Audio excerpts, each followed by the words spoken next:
what is on the menu for today?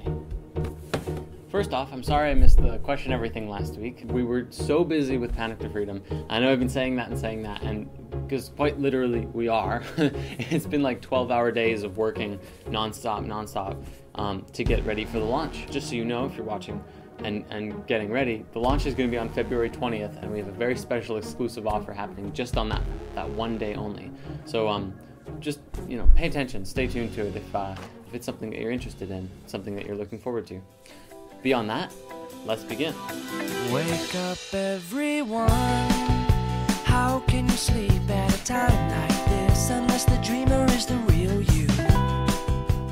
When I first started traveling, I got this one question a lot, and then it kind of went away for a while, and then I started posting more stuff about me traveling again, and people started asking the same question over and over, and I never really knew how to answer it, because I didn't think the answer was sufficient.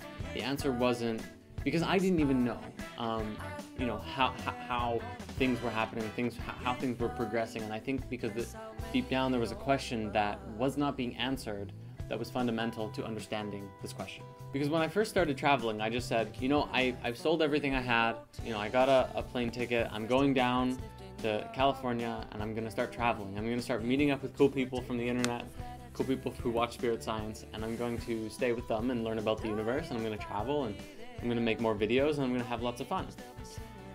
So when I did that, I had probably about $200 to my name, and I actually made a video that was called, I think, You Can Do Anything, and I was talking about how you don't need money. People have this idea that you need to have all this money in order to do all of these things. And I was like, listen, I got $200 to my name. I'm in California. I have no intentions of ever going back home, or maybe not ever going back home, but I have no intention of going home, and I feel free. I feel really good, and I'm in a good space, and I wanted to invite everyone else watching this to, maybe take off some limits that you've placed on yourself, or look at some of the limits that you have placed on yourself and say, well, maybe we don't need to put those there anymore. Maybe I can do something that everyone else is telling me that I can't do. So as time went on and I traveled a bit, I got people saying, how do you travel with no money? And I was like, I have no idea. Because I was doing a whole bunch of different things. The number one source of income was there was probably two main sources of income. One of them was, I was constantly doing like side projects. I'd be having to take all this time out of my life to work on, logos or graphic design or animation and these kind of like client projects or things. People would email me and say, hey, could you do a logo for me? Could you do a graphic design thing? And I was like, sure, yeah, totally. And it would create, a little bit of an equal exchange, and that would help me travel a little bit. And the second way that money would come in was actually a lot through donations. And, I can't express enough just how grateful and thankful I am for everyone out there who's donated. And you know who you are, and I love you so much, and thank you so much, because it's all helped in one way or another. One thing I found was that it was so hard to try and balance all of that and make videos, and that's why, people have been, hey, there's no Spirit Science. When are we going to see more Spirit Science? I really love, and I totally get where you're coming from, because it's a space of like, I really love this series. Please make more. I really want you to make more. And in my life, I'm going, how can I do this? Because I do not want to settle for saying, okay, in order to make Spirit Science, I have to go back to the original conditions that I was under to make the series. And those original conditions wasn't very fun, because I wasn't spending time with friends. I wasn't doing anything exciting, except for making cartoons. And even though I love making cartoons, I want to experience more of what life has to offer. And I think many of you do as well. And so ever since I've left, one of the things that has been this constant kind of energy struggle, you could say, is with money, is with finances, and this fundamental question, I think, that I kind of have to go back to, and I mentioned at the beginning, is what even is money? So to talk about money with me, I've once again invited Ray to come and share his knowledge and wisdom in regards to money, because a lot of what I've been learning has come from him. And well, he's a very wise person, very aware, very smart, and I would love it if we could all lend our ears to see what he has to say. When we talk about money, the first question I always have is, well, What are we talking about? For example, if someone says, you know, oh, hey, I want $100. You want $100 of what? $100 of bananas? $100 of apples? $100 of what? Whatever that might be. So what then is money? Well, I mean, it's a piece of paper, really. It's supposed to represent something. But in actuality, what money is a representation of another representation of another representation of a value judgment of yet again another representation. And I know that sounds really complicated, and it is, and it's complicated on purpose, because those that control this, what money represents, those who have a lot of influence over what the money represents, kind of like to keep it a little complicated so that nobody really knows what's going on, so they can continue to, you know, exploit and manipulate, in essence. Here's the thing, in the more new age or spiritual or conscious communities, oftentimes we have this idea that you can't have money. You can't have it in your life. You shouldn't look at it. You shouldn't talk to it. It's kind of this hippie mindset, you know, that money is bad. It's wrong. You know, if you've seen Zeitgeist, you know, it's this terrible thing. We have to find ways of pulling it in and using it, but pushing it away at the same time. And that doesn't really work for me. And of course it doesn't, and it didn't, because that's what I was doing. I was like, I don't want to worry about money. I don't want to think about it. It'll work itself out. And it did. I just trusted in the universe. Things always came along exactly at the right time. And at the same time, you know, it was a struggle. If you think about it, you know, what is money? Money represents what? It's a measurement. It's a measurement of something, like an inch. Let's say I want 5 pounds. 5 pounds of what? You don't have a pound. You have a pound of something. So you don't have $100. You have $100 of something.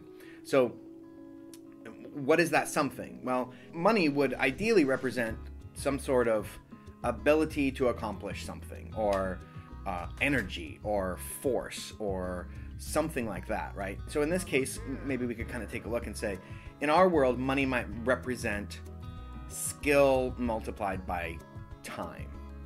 It might represent how good you are at something, and then how much time you spend doing it, or how much time it takes you to accomplish a particular task. It's not the money that's bad. It's not the money that's the problem.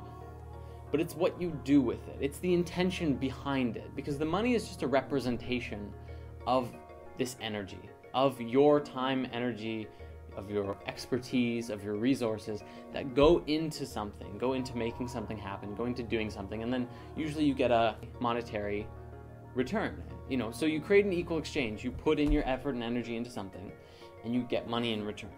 So let's say, for example, I was a cobbler and I was making a pair of shoes.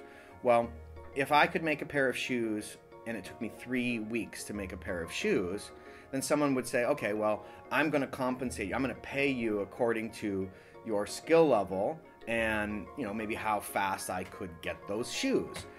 Sometimes if you want it quicker, it's more expensive. So you're saying, I want you to be more skilled and be able to accomplish it in a shorter period of time. So it gets kind of muddy and complicated. And an example of what I'm talking about is, call a plumber on Sunday to fix your plumbing. It's 2 to 3 times more expensive than if you call him on Wednesday. Or better yet, call that same plumber on Christmas Day and ask him to come and fix your backup toilets, and you'll see how much money that costs. It's going to be, you know, maybe 50 times more expensive than it would be if you called him on just any regular Wednesday. So now there's this time involved. I want it done now. So in the world of business, there's these sort of 3 pillars. I learned this from an absolutely wonderful Portuguese gentleman when I was working in Apple Computer many years ago. He said there's 3 elements in business, and you can usually only optimize on 2 out of the 3. So there's functionality, what you want something to be able to do, and then cost or expense involved, how much it costs, and then there's how long it takes to make that happen. So let's say, for example, that you want to buy a car, and you want this car to be exactly what you envision in your mind, exactly what you want this car to be, and you want it really cheap. Well, you're going to be waiting an awful long time to get it. Or let's go in reverse. Let's say that you want that car to be exactly what you want it to be, and you want it right now. It's going to cost a lot of money. Or maybe let's do the third rendition of it. Let's say you want it right now, and you want it to be really cheap. Well, it's not going to do exactly everything that you want it to do. So there's this kind of existing world paradigm of how you can only optimize on one out of those, or two out of those three different elements. Here's where we get into so much trouble, is that the person that's producing the products and the person that's using the products or services aren't really connected to each other. Instead, there's this entire middle ground in here, and all of this middle stuff in the middle ends up siphoning all of the time, effort, energy, skill, and resources that are put into the creation of things. By the time all of those things take their cut and their share, the person over here and the person over here are essentially left with nothing. And a perfect example of what I'm talking about is how a lot of folks will go to their job, and they'll work at their job, and then they'll spend their time and their skill set to get a piece of paper back, money, or in this case, a direct deposit that goes to your checking account or what have you. And so then you take that piece of paper or that direct deposit, and then oftentimes what people do is they'll take that very same time, effort, and energy representation, the money, and then they'll buy the products and goods and services that they actually helped to produce or helped to make happen. For example, let's say a lot of folks that work at Apple computers will buy Apple computers. So here they are working in the actual enterprise, and then they spend the same time, effort, energy, and resources working on that thing to buy that thing. It seems a little backwards to me. And so where does that money go? It essentially evaporates into the corporate nether, is what I like to call it, the corporate ether. And then what happens to that money in the corporate ether? What happens to that representation of your time, effort, and energy? Well, they spend an awful lot of time, effort, and energy trying to figure out how they can pay you less and get you to do more. So they're really trying really, really hard to narrow that siphon, if you will, so that they can take as much out as possible. And often they don't really care if they kill it. And so we see folks in China being exploited for, 10 cents an hour, or in the same thing happens in some of the Southern American countries. We see these people being exploited because somehow we have value judged that their time and their skill is not worth as much as ours. So this paradigm has to change. This paradigm has to shift completely. We have to begin to ask ourselves, what is it that we want? What is it that we really need? What is it that's good for us? And how can we get that? How can we create that, co-create that with people of like mind, so that we're exchanging an equal value back and forth with each other? Instead of us all trying to figure out ways to do things without money, why don't we just show all of each other how to create it, so that all of us can have all of the abundance that we want, and the information and the knowledge and the awareness to do with it the things that are going to help change the planet. What if I'm a master woodworker, and over here we have a master cobbler, and he needs some cabinets and I need some shoes? Well, why do we need a middleman? Can't we work something out? Can't we create something amongst ourselves and keep the resources amongst ourselves? Sometimes that looks like local communities. Sometimes that looks like semi-larger communities. And sometimes that looks like global communities where a resource isn't available in this one particular place, but it is available over in this particular place. But instead of creating that empty exchange, let's make sure that the exchanges are equal. Let's make sure that the time and effort and energy and skill that goes into creating this is roughly equivalent to the time and energy and effort and skill that goes into creating that. If we can keep that balance, then money essentially actually disappears. And what we end up doing is trading experience for experience, time for time, expertise for expertise. And if we all find ourselves doing the things that we love to do, and we love the things we're doing, then suddenly it becomes a labor of love. And now we're exchanging love with each other. Instead of spending your money on a $200 pair of tennis shoes because you think it's going to make you worth something, you can spend your money on something that's actually going to help you, actually going to bring you up in your life, or something that you can use to create something new, to bring yourself into the space of freedom. Because at the end of the day, the only thing that a dollar bill is good for or $100 bill for that matter, or even a $1,000 bill, if you're out in the middle of nowhere and there's nowhere to spend it, the only thing it's really good for, two things: starting a fire and wiping your ass. And forgive me, I think you can probably find something better to wipe your ass with.